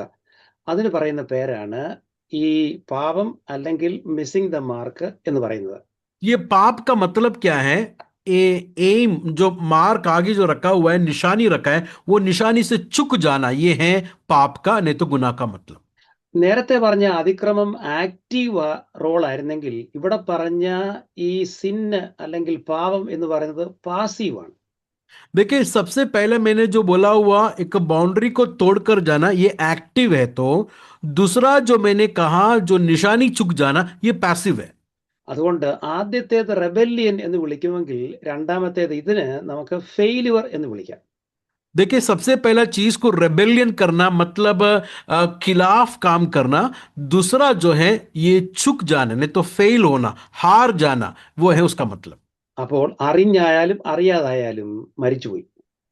मतलब जानकर हो या नहीं जानकर हो, मर गया। അപ്പോൾ എന്താ ഇതിന്റെ അർത്ഥം? ഇത് ഫിസിക്കൽ ഡെത്ത് അല്ല, ഇത് ആത്മീയ മരണമാണ്. ये कोई फिजिकल डेथ नहीं है, बल्कि एक स्पिरिचुअल आत्मिक मौत है। അല്ലെങ്കിൽ ദൈവത്തിന്റെ ജീവനിൽ നിന്ന് മനുഷ്യൻ അകന്നു പോകുന്നതിന് പറയുന്ന കാര്യമാണ് ഈ ഡെത്ത്. ये डेथ का मतलब, ये मौत का मतलब ये कि परमेश्वर से दूर गया हुआ अनुभव को कहते हैं അല്ലെങ്കിൽ मौत। Separation between God and people. और खुदावंद और इंसान के बीच के अलगदाई होना, अलग होना, ये है पाप का मतलब। ചുരുക്കം പറഞ്ഞാല് നമുക്ക് ഇങ്ങനെ പറയാൻ പറ്റും, യേശുവില്ലാത്ത ഒരു വ്യക്തിയെ വിളിക്കുന്ന പേരാണ് ശവശരീരം. तो एक कंक्लूजन में अगर इस बात को बोलूं तो बिना यीशु के साथ का जो जीवन है वो एक डेड बॉडी के जैसा है, एक मौत के जैसा है। അപ്പൊ നിങ്ങൾ വിചാരിക്കും, എത്രയോ നല്ല സയന്റിസ്റ്റ് ഉണ്ട്, ഡോക്ടേഴ്സ് ഉണ്ട്, എഞ്ചിനീയേഴ്സ് ഉണ്ട്, അവർക്ക് കർത്താവില്ലെന്നേ ഉള്ളൂ. അവരൊക്കെ പല ജോലി ചെയ്യുന്നുണ്ട്, സഞ്ചരിക്കുന്നുണ്ട്, കഴിക്കുന്നുണ്ട്. പക്ഷേ ദൈവവചനം പറയുന്നത് അവർ ഫിസിക്കലായി എലൈവ് ആയാലും സ്പിരിച്വലായി മരിച്ചുപോയി. आप लोग सोचते होंगे डॉक्टर लोग हैं, साइंटिस्ट लोग हैं, विभिन्न अलग अलग टाइप के लोग हैं, सब कुछ काम उन लोग बड़े सक्सेसफुली कर रहे हैं, तो यीशु नहीं है तो भी क्या हुआ, सब कुछ कर रहे हैं। लेकिन फिजिकली ये सब कुछ कर रहे हैं तो भी रूहानी तौर से, आत्मिक तौर से वो लोग मरे हुए हैं। So people without Christ are dead. तो मसीह के बगैर एक व्यक्ति जो है मरा हुआ है। അത് നമ്മുടെ വീട്ടിലെ നമ്മുടെ ഏറ്റവും അടുത്ത ബന്ധുക്കളായാലും ജോലി സ്ഥലത്തെ ആയാലും എവിടത്തെ ആയാലും ആ വ്യക്തിക്ക് യേശു ഇല്ലെങ്കിൽ അവരെ വിളിക്കുന്ന പേര് ഡെഡ് ബോഡി. देखें, कोई भी होने दो, आपका घर रिश्तेदार हो सकता है या आपका घर का या ऑफिस का कोई भी हो सकता है, यीशु नहीं है तो उसको बुलाता हुआ नाम है डेड बॉडी। കാരണം ദൈവവചനം പറയുന്നുണ്ട്, പാപത്തിന്റെ ശമ്പളം മരണമത്രേ. क्योंकि प्रभु का वचन बड़े साफ तरीके से बताता है कि पाप की मजदूरी जो है वो मौत है करके। അപ്പോൾ ഡെഡ് ബോഡി ആയി മാറി അവർക്ക് ദേ കോണ്ട് റെസ്പോണ്ട്, അവർക്ക് അവരെ തന്നെ രക്ഷിക്കുവാൻ കഴിയുകയില്ല. वो डेड बॉडी हो गया, वो उस व्यक्ति को वो खुद नहीं बचा सकता, रिस्पॉन्ड नहीं कर सकता। അപ്പോൾ ജീവനുള്ളതിനെയോ അല്ലെങ്കിൽ ബ്യൂട്ടിഫുള്ളായിട്ടുള്ള ഒരു വ്യക്തിയെ നോക്കുമ്പോൾ നമുക്ക് വളരെ എക്സൈറ്റ്മെന്റ് ഉണ്ടാകും.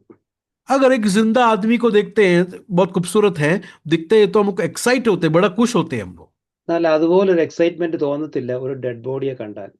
लेकिन एक डेड बॉडी को देखते हैं तो उतना एक्साइटमेंट नहीं होते हम। എന്താ ഞാൻ ഈ പറഞ്ഞതിന്റെ ആവശ്യം എന്നറിയാമോ? നമ്മുടെ കുടുംബത്തിലും ഒരുപക്ഷെ സഭയിൽ തന്നെ വരുന്നവരായിരിക്കും, അല്ലെങ്കിൽ ജോലിസ്ഥലത്തായിരിക്കും, ക്രിസ്തുവിനെ ശരിയായി ബന്ധമില്ലാത്തവർ. അവരുടെ ജീവിതം വളരെ പരിതാപകരമാണ്, അവർ മരിച്ചവരാണ്.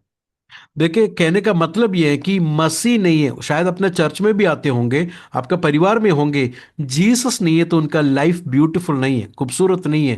मसीह बिना जिंदगी वो मरा हुआ अनुभव है। അപ്പോൾ പൗലോസ് നാം വായിച്ച ആദ്യത്തെ വാക്യത്തിൽ 2 അതിക്രമങ്ങളിലും പാപങ്ങളിലും മരിച്ചവരായിരുന്ന നിങ്ങൾ നടന്നു എന്ന്, നിങ്ങൾ ജീവിച്ചു എന്ന്. അപ്പം അതെങ്ങനെ സാധിക്കും? മരിച്ചു കഴിഞ്ഞാൽ നടക്കാൻ പറ്റുമോ? ദേ lived A life of spiritual death എന്നാണ് അതിന്റെ അർത്ഥം. देखिए, उसका दूसरा वचन में देखते हैं कि जिनमें तुम पहले इस संसार के रीति पर और आकाश के अधिकार की हकीम अर्थात और आत्मा के अनुसार चलते थे करके लिखा है। अरे मरा हुआ आदमी कैसा चलता है? उसका मतलब यह है रूहानी तौर से, आत्मिक तौर से मरा हुआ आदमी भी ऐसा जिंदगी जीता था। അപ്പോൾ അതിന്റെ സൊല്യൂഷൻ എന്ന് പറയുന്നത് ഇറ്റേണൽ ലൈഫ് എന്ന് പറയും. तो इसका सॉल्यूशन क्या है? उसका सॉल्यूशन ये है, नित्य जीवन देना, नहीं तो अब्दी जिंदगी देना। ഇത് വേറെ ആർക്കും കൊടുക്കാൻ കഴിയത്തില്ല. ഈ ഭൂമിയിലെ ഒരൊറ്റ വ്യക്തിക്ക്, ഒരു ഡോക്ടറിന് കഴിയില്ല. ഇത് കൊടുക്കുന്നത് നമ്മുടെ രക്ഷകനായ കർത്താവായ യേശു ക്രിസ്തു മാത്രമാണ്. ये इटर्नल लाइफ, ये अब्दी जिंदगी कोई नहीं दे सकता। ये अब्दी जिंदगी वही दे सकता है, हमारा उद्धार करता प्रभु यीशु मसीह।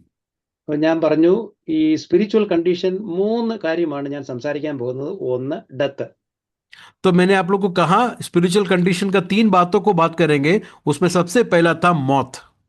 അപ്പം ഈ ഡെത്ത് എന്ന് പറയുന്നത് നമുക്ക് ആർക്കും സന്തോഷം നൽകുന്ന ഒരു ഇമേജറി അല്ല. ये मौत जो है, ये डेथ जो है, हमको किसी को खुशी नहीं देने वाला एक इमेजिनरी है। അടുത്തതും നമുക്ക് സന്തോഷം നൽകുന്നതല്ല. അതിന്റെ പേരാണ് സ്ലേവറി. दूसरा जो बात है वो भी हमको उतने खुशी नहीं देता है, वो है गुलाम बनना। അവിടെ പൗലോസ് അടുത്ത വാക്യത്തിൽ വായിക്കുന്ന, അവയിൽ നിങ്ങൾ മുൻപേ ഈ ലോകത്തിന്റെ കാലഗതിയെയും ആകാശത്തിലെ അധികാരത്തിനും അനുസരണക്കേടിന്റെ മക്കളിൽ ഇപ്പോൾ വ്യാപരിക്കുന്ന ആത്മാവിനും അധിപതിയായവനെയും അനുസരിച്ച് നടന്നു. देखे उसका दूसरा वचन देखे, जिनमें तुम पहले इस संसार के रीति पर और आकाश के अधिकार के हकीम अर्थात उस आत्मा के अनुसार चलते थे, जो अब भी आज्ञा ना मानने वालों में कार्य करता है।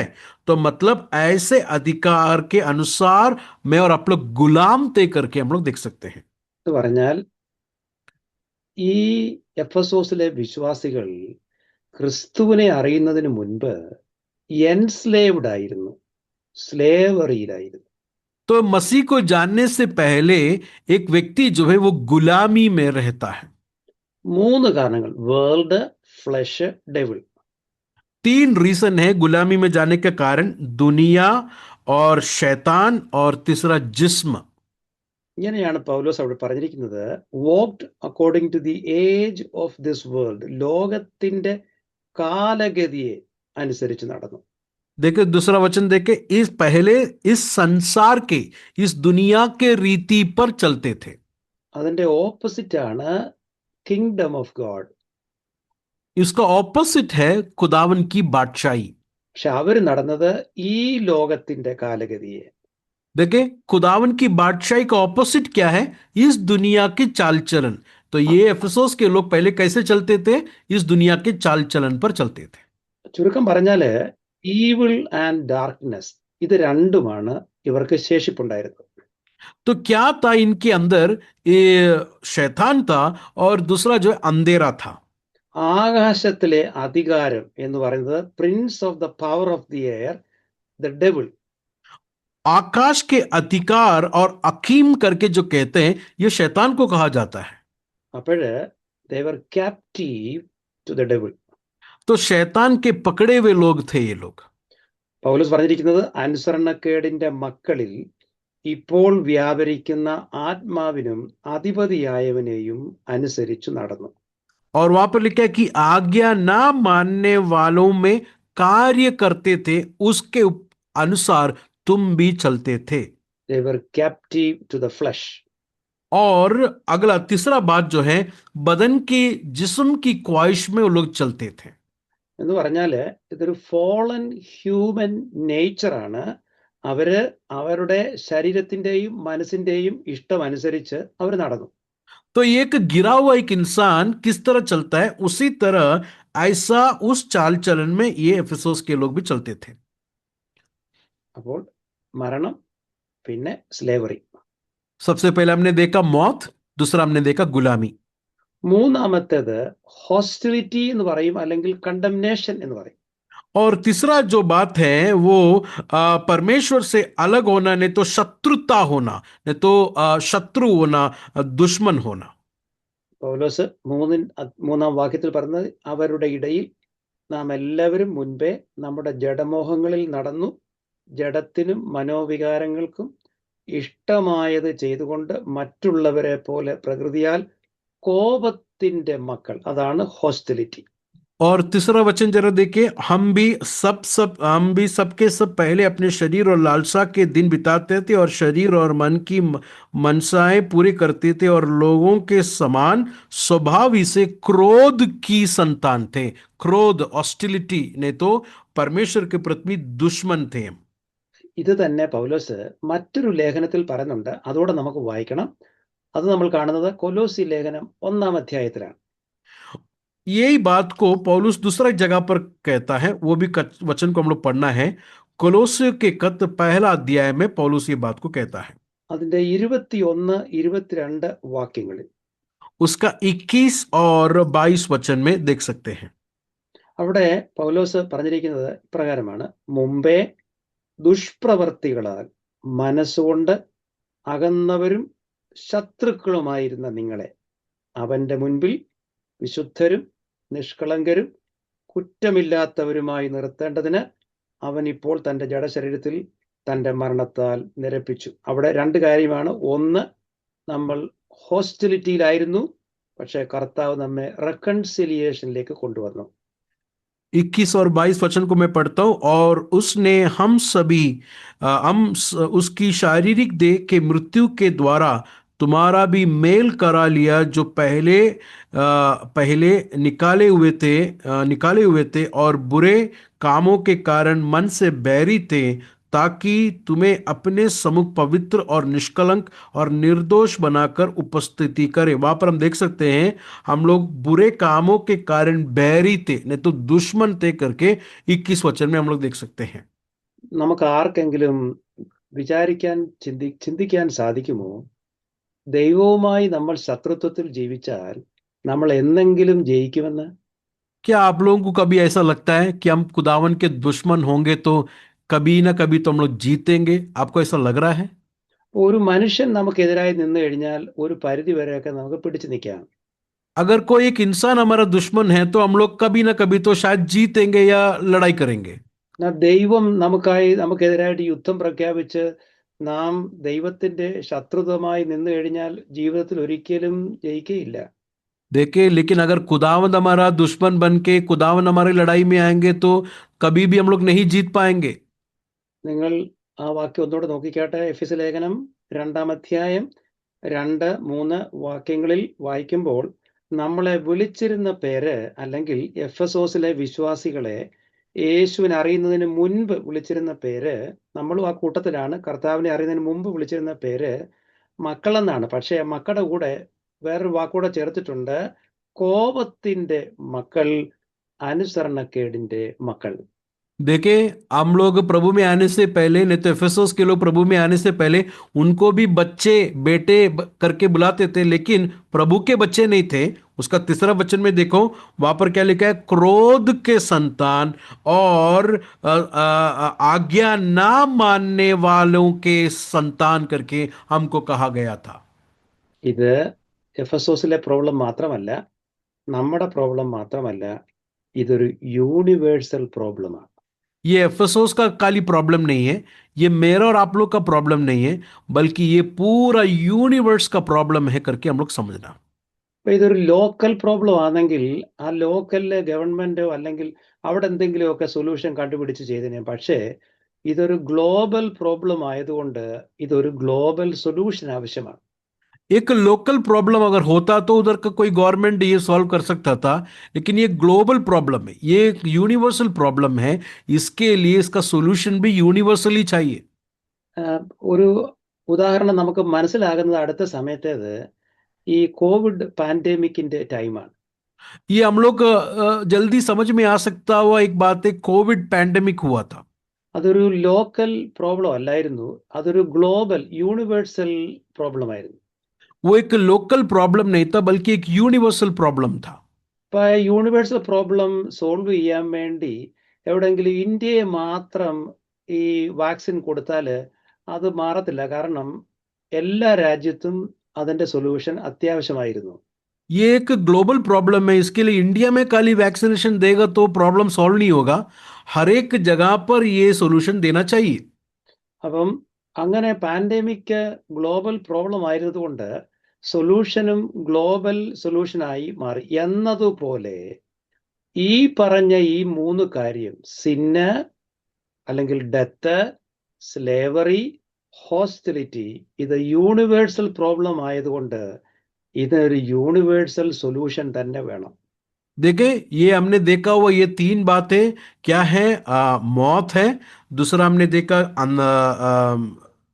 डेथ, സ്ലേവറി, पहली बात जो है मौत है, दूसरा बात जो गुलामी है, और तीसरा बात जो है परमेश्वर से बिछड़ जाना, नहीं तो शत्रु बनना, बैरी बनना, दुश्मन होना. ये तीनों बात ग्लोबली प्रॉब्लम है करके हम लोग देख सकते हैं.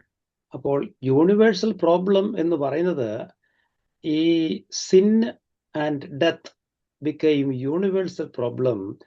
യൂണിവേഴ്സൽ സൊല്യൂഷൻ എന്ന് പറയുന്നത് നമ്മുടെ കർത്താവായ യേശു ക്രിസ്തു നൽകുന്ന രക്ഷ.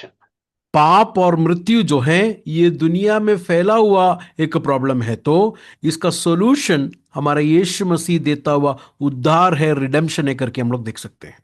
നമ്മൾ അതാണ് അടുത്തതായി നോക്കാൻ പോകുന്നത്. 4, 5, 6 വാക്യങ്ങൾ. अगला हम लोग देखने के लिए जा रहे हैं, वो है 4, 5 और 6 वचन. What God has done for us in Christ Jesus. ദൈവം ക്രിസ്തുവിലൂടെ നമുക്ക് എന്താണ് ചെയ്തത്? प्रभु ने मसीह में होकर मेरे और आपके लिए क्या किया, वो है 4, 5 और 6 हम देख सकते हैं. അവിടെ ബട്ട് ഗോഡ് എന്ന് ഇംഗ്ലീഷിൽ ഒരു പദമുണ്ട്. ബട്ട് ഗോഡ് എന്നാൽ കരുണാസമ്പന്നനായ ദൈവമോ.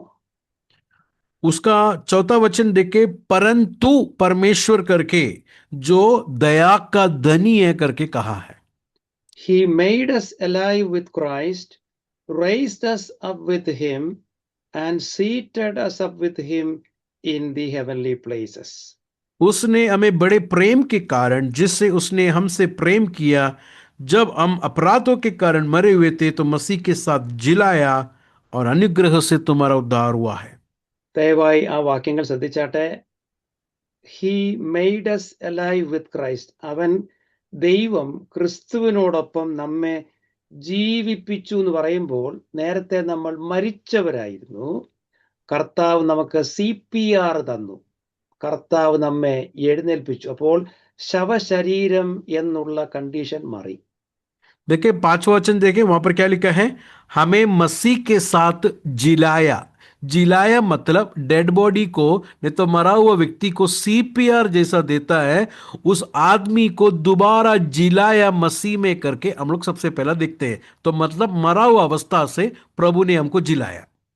കർത്താവ് ജീവൻ തന്നിട്ട് അവിടുന്ന് അവിടെ ഒരു ഫ്യൂണറൽ ഗ്രൗണ്ടായി മാറേണ്ടത് അവൻ അവിടെ നമ്മെ എഴുന്നേൽപ്പിച്ചു. raised us up with him.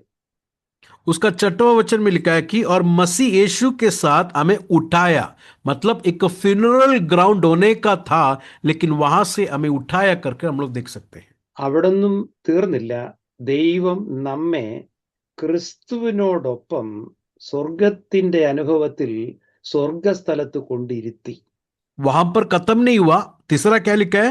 वो आसमानी मुकामों में, स्वर्गीय स्थानों में हमें मसीह के साथ बिठाया भी. ഈ 3 കാര്യത്തിലും ഒരു പ്രത്യേക കാര്യം എടുത്തു പറഞ്ഞിട്ടുണ്ട്. With him, with him, with him, meaning with Christ. ये तीनों जगह पर आपने एक बात देखा है, मसीह के साथ, मसीह के साथ, मसीह के साथ करके रिपीटेड है.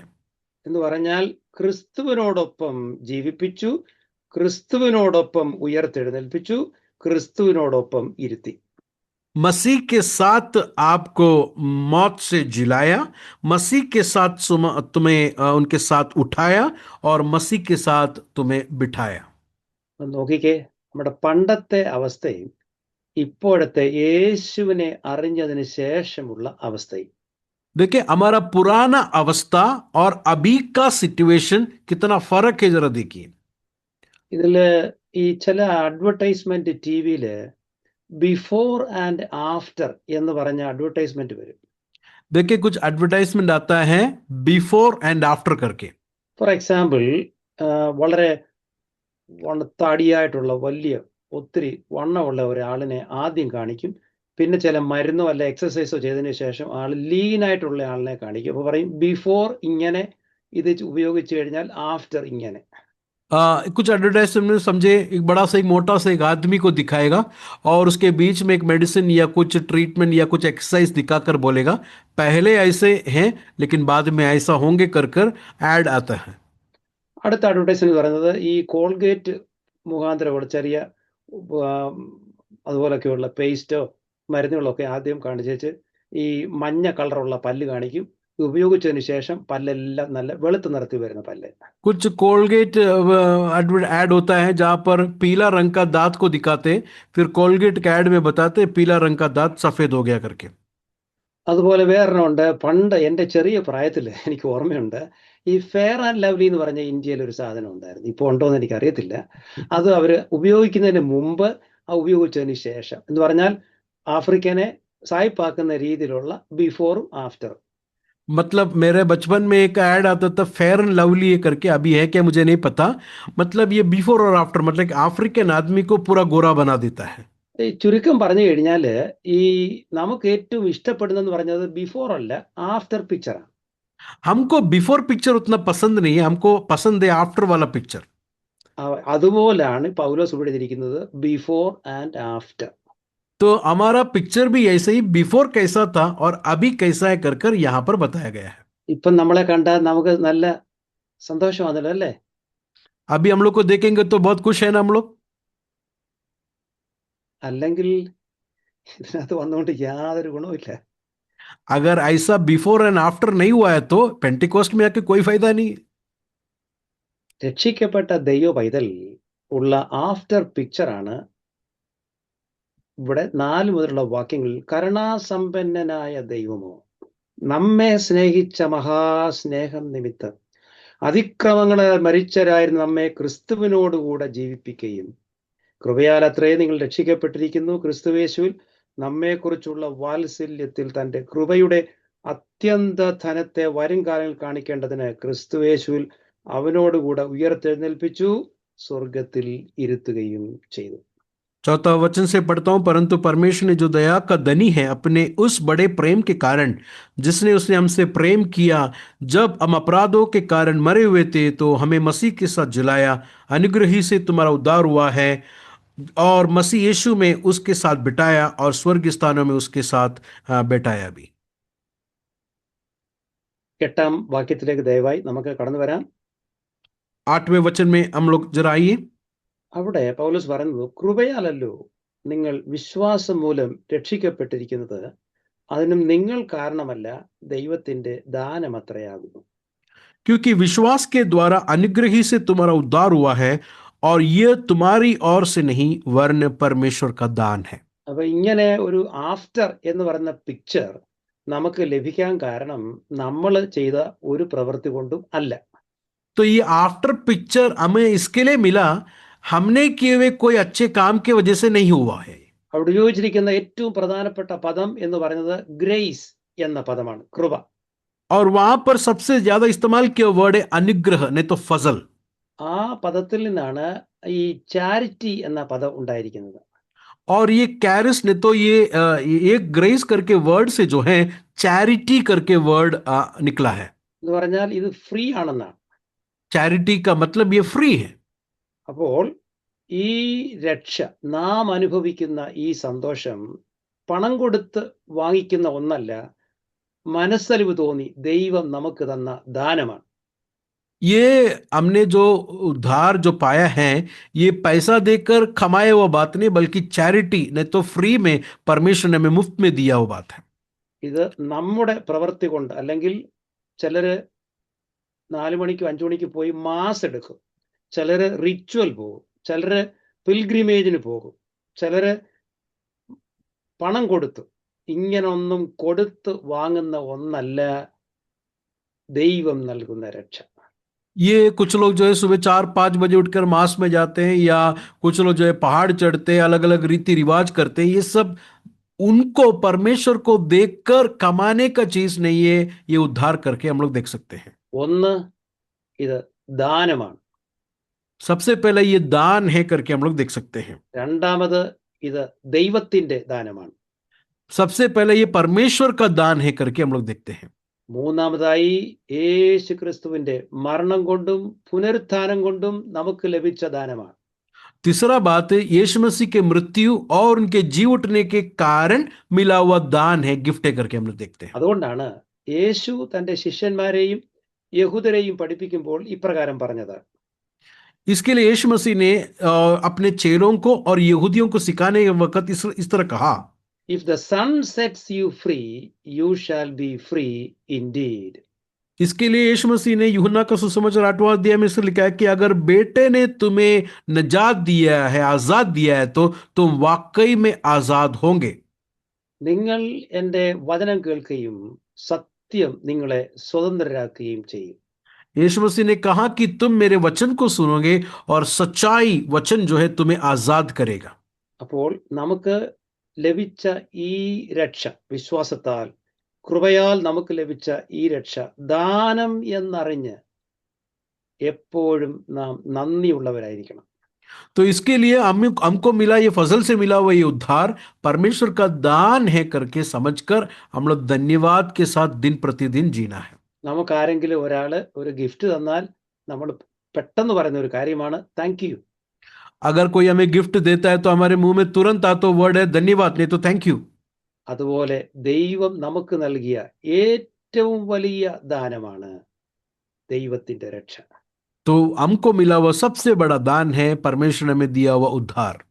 ഇത് പെട്ടെന്ന് മനസ്സിലാക്കാൻ വേണ്ടി ഞാനൊരു ഉദാഹരണം യോഹന്നാന്റെ സുവിശേഷത്തിലൂടെ പറയാൻ പോകുകയാണ്. मैं आप लोग को समझने के लिए एक एग्जाम्पल यूहन्ना के सुसमाचार से आपको दिखा रहा हूं. നമ്മുടെ കർത്താവായ യേശു ക്രിസ്തു ഒരുപാട് അത്ഭുതങ്ങളും അടയാളങ്ങളും ചെയ്തു. हमारा यीशु मसीह बहुत सारे अद्भुत और चमत्कार को किए. പ്രത്യേകിച്ചും 7 അത്ഭുതങ്ങളെ കുറിച്ച് യോഹന്നാന്റെ സുവിശേഷത്തിൽ എഴുതിയിട്ടുണ്ട്. तकरीबन 7 मौजूसों को जो है यूहन्ना के सुसमाचार में यूहन्ना ने बताया है. ആ 7 അത്ഭുതങ്ങളിൽ യേശു ചെയ്തതിൽ 2-ാം അധ്യായത്തിൽ, യോഹന്നാനാണ് നാം ഇപ്പോൾ ചിന്തിക്കുന്നത്, 2-ാം അധ്യായത്തിൽ ആദ്യത്തെ അത്ഭുതം കാണുന്നു. और ये 7 चमत्कारों में सबसे पहला जो यीशु मसीह ने किया वह चमत्कार उसके दूसरा अध्याय में हम लोग देख सकते हैं. यूहन्ना उसका दूसरा अध्याय में അവിടെ നമ്മൾ കാണുന്നത് ഒരു കല്യാണ വീട്ടിൽ വീഞ്ഞില്ല, അവിടെ കർത്താവ് വെള്ളത്തെ വീഞ്ഞാക്കി. और हमको मालूम है एक शादी के घर पर जो है वहां पर दाखरस नहीं था, वहां पर पानी से परमेश्वर मय को बनाता है करके हम देख सकते हैं.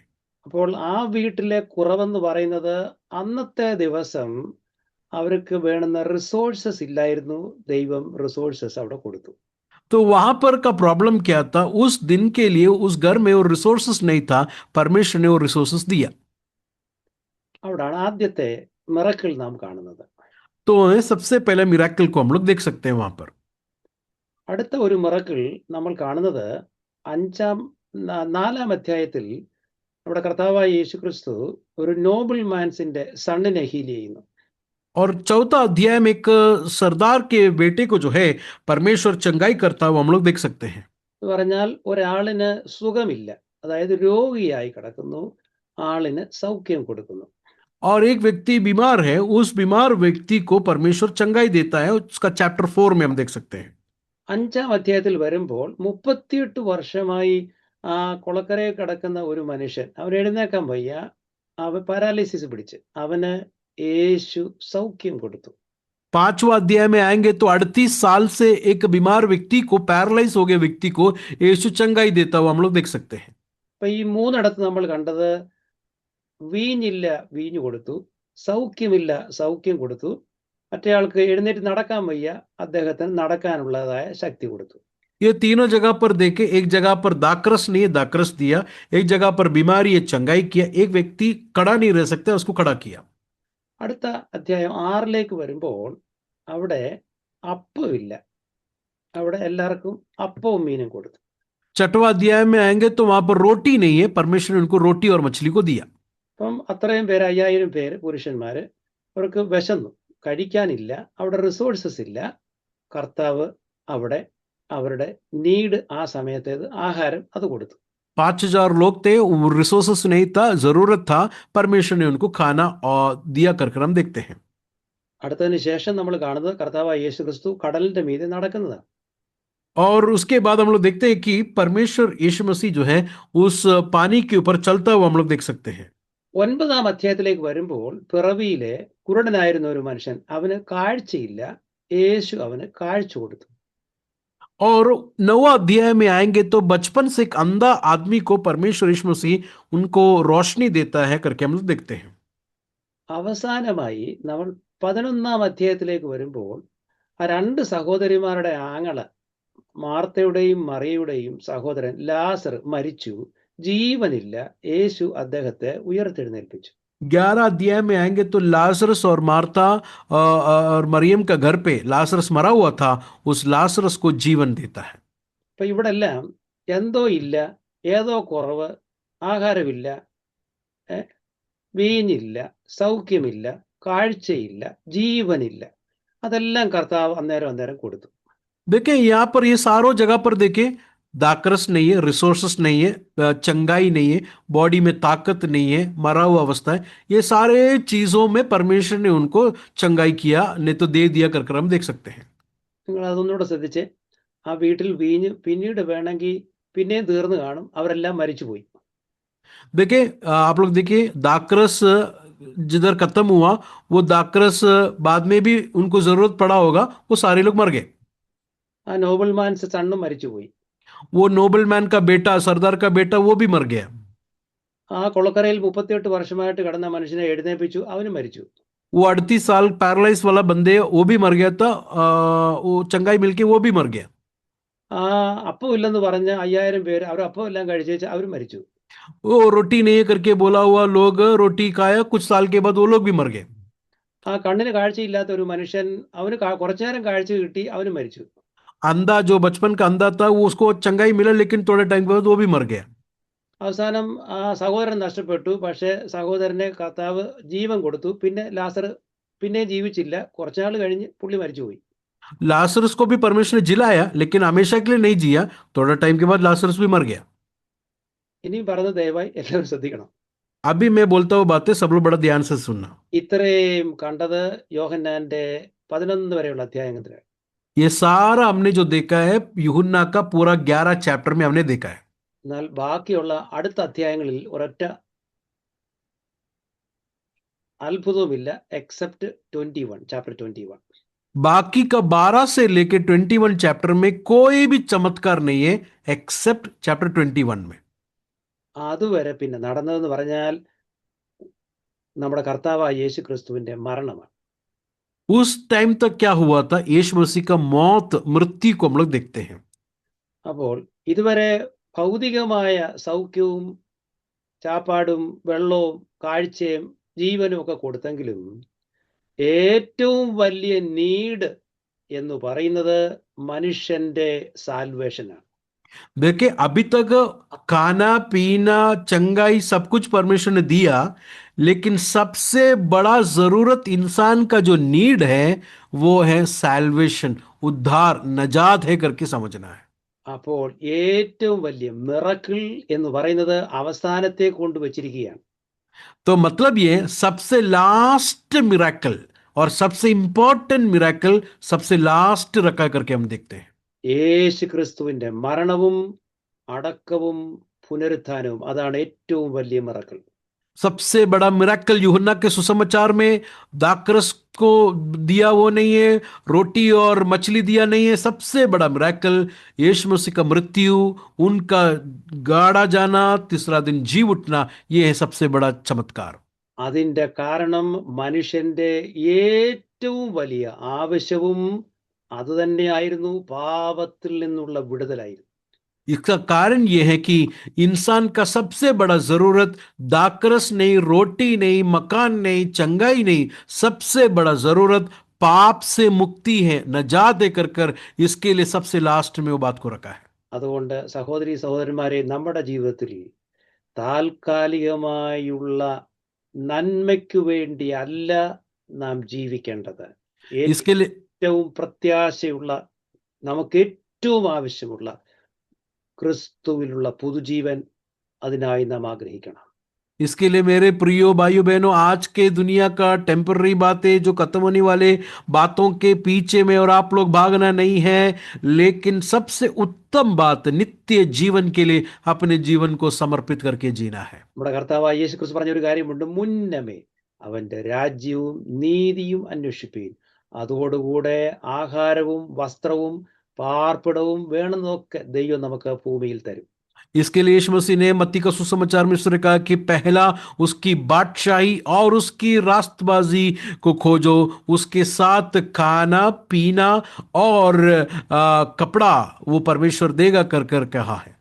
അതുകൊണ്ട് നമ്മുടെ ചിന്ത, പ്രയോറിറ്റി എന്ന് പറയുന്നത് ദൈവം എനിക്ക് തരുന്ന നന്മ എന്തുണ്ട് എന്നതിനേക്കാൾ ദൈവം എനിക്ക് തന്ന ഏറ്റവും വലിയ മിറക്കിൾ ദാനമായ പുതുജീവൻ പ്രാപിപ്പാൻ, അതനുസരിച്ച് ജീവിക്കുവാൻ എന്ന് പറഞ്ഞ് നന്ദിയുള്ളവരായി നാം ദൈവസന്നിധിയിൽ ജീവിക്കണം. इसके लिए मेरे प्रियो, हम लोग, मैं और आप लोग जो हैं, परमेश्वर ने मुझे इस दुनिया में क्या बरकत दिया, इससे भी बढ़कर नित्य जीवन, अब्दी जीवन मुझे जो दान में दिया हुआ परमेश्वर को धन्यवाद के साथ और उसके पद चिन्हों पे चलने के लिए प्रभु हम सबको शक्ति और सामर्थ्य दे. അതുകൊണ്ടാണ് നമ്മുടെ കർത്താവായ യേശു ക്രിസ്തു ഒരു ഉപമ പറഞ്ഞതിന് ശേഷം ഇപ്രകാരം പറഞ്ഞു: ആത്മീയമായി സമ്പന്നനാകാതെ തനിക്കു തന്നെ ഉണ്ടാക്കി വെക്കുന്നവന്റെ കാര്യം ഇങ്ങനെയാകും. इसके लिए यीशु मसीह ने एक तमसील को दिया, एक दृष्टांत को देकर आखिर में इस तरह कहा: जो परमेश्वर के प्रति धनी नहीं होता है, जो परमेश्वर के प्रति अमीर नहीं होता है, उसका जीवन जो ऐसे ही होगा करके. അതുകൊണ്ട് ഈ നാളുകളിൽ നാമും നമ്മുടെ കുടുംബവും നമ്മുടെ സഭയും ഏറ്റവും നമ്മുടെ പ്രയോറിറ്റി എന്നുള്ളത് സ്പിരിച്വലായുള്ള അനുഭവം, കർത്താവ് നൽകുന്ന രക്ഷ, പുതുജീവിതത്തിൽ ജീവിക്കുവാൻ ഈ പുതിയ വർഷം ദൈവം നമ്മെ സഹായിക്കട്ടെ. इसके लिए नए साल में अब अपना अपना जीवन परमेश्वर ने हमें दान में दिया हुआ ये न्यू लाइफ के लिए, ये अब्दी जिंदगी में जीने के लिए प्रभु मुझे आप लोग को शक्ति और सामर्थ्य दे. ഈ വചനങ്ങളാൽ ദൈവം നമ്മെ സഹായിക്കട്ടെ. इस वचन से प्रभु मुझे आप लोग को सहायता करे.